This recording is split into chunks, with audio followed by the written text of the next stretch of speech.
very critical, as I have been, as we have been on this show, of the government response, which has overwhelmingly been to the benefit of the most affluent, the well-connected, the largest corporations. That first relief bill had $4 trillion that went to big business. Meanwhile, small businesses got scraps, workers got very little, unemployment continues to skyrocket, and still, as you point out, no provision for health care in the midst of a pandemic as people lose their health insurance. What do you make of the fact that that bill was supported unanimously by all the Democrats and Republicans in the Senate who voted on it? It is a tragedy. It is wrong. It is immoral. I don't care whether the Democrat or the Republicans, anybody that supported and endorsed that bill. Now, you said workers and you said the corporate leaders, 83% of all the money went to corporations. Not a damn thing went to the poor and low-income people, the people who may not run this country politically, but they make this country run. You know, we as I said, we call people essential. We changed their title from essential from service workers to essential workers. But what many of them are telling me is they say they feel like what that really means, they're expendable workers. And these are choices. It did not have to be before COVID. It did not have to be after COVID. But what we're finding is too many people are too comfortable with other people's deaths. And we've said to Democrats, you should have passed the bill in the House that ought to be. If McConnell wanted to cut it, if he wanted to undermine the thousands and thousands of people in Kentucky that are poor and low wealth and need health care, over 200,000 of them, then put him on blast. But we failed in our response. The president failed, the Congress failed.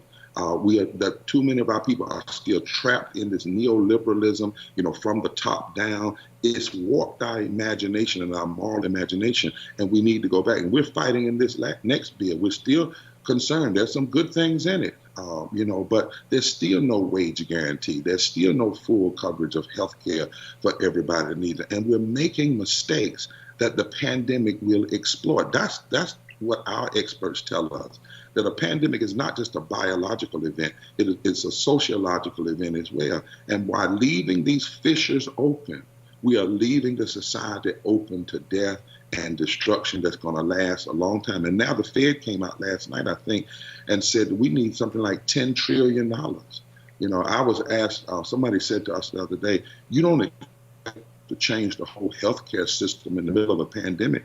And I said, we changed slavery in the midst of slavery. We changed Jim Crow in the midst of Jim Crow. We changed our Social Security and labor rights and minimum wage in the midst of the Great Depression. That's when you change.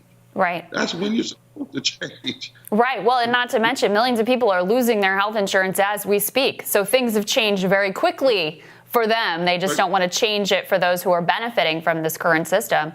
I mean, look, we've seen who's had the ear of the White House, of the Senate, of the House. We see who has benefited most from these bills.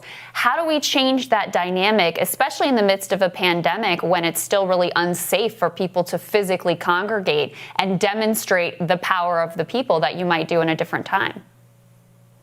Well, a couple of things. First of all, let me acknowledge what you just said. We're talking about 13 million, possibly more people losing their insurance, according to a study by Harvard. We're saying that 40% of people who make under $40,000 will lose their job. I mean, we have to face this. Now, what do? We take social media and what we have. Back in the day, Ella Baker organized the NAACP in the South in a telephone booth. So we take this social media. So we've called for stay in place, stay alive, organize, and don't believe the lies. We're saying don't believe these lies about it's safe and you can go out and those things. Stay in place, live, and organize. How do we organize? This coming Wednesday and Thursday, we're asking 100,000 people to join us in calling into McConnell and Pelosi and demand a true rescue bill. Then we're asking people to organize for June 20th, 2020. When we're organized, we're sending out invites to 50 million people through social media. And we're saying, join us on that day for a mass full people's assembly and a moral march on Washington digital gathering. And on that day, the people you will hear will be white people from the Appalachia, the black people from Alabama, to Latino people from California, lifting up their conditions both before COVID, during COVID, but also saying, here are the demands. And then they're going to be building power. They're registering people to vote. They're organizing around an agenda, because we have found out that if 5 to 15% of poor and low-income people were registered to vote, according to a study we're going to release later, they could fundamentally shift the politics in this country, all over the country, especially in the South. And we're saying to candidates, you don't have to ask our campaign to endorse you. You need to endorse the issues that will cause people to live. You need to say to people, if I'm elected, this is how people will have health care. If I'm elected, this is how people will have basic income. If I'm elected, this is how people will have living wages. And this is not a matter, we're so sick of these titles, left and right, and socialism versus democracy. That's just foolish stuff. The issue is, how will your campaign establish justice? How will you provide for the common defense? How will you promote the general welfare for everybody? And how will you guarantee equal protection under the law?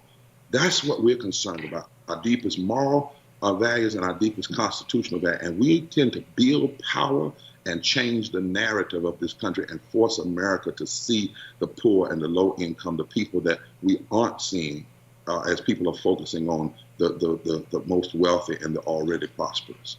What are your hopes and what are your expectations for Vice President Biden's willingness to embrace and ultimately fight for, if he ascends to the presidency,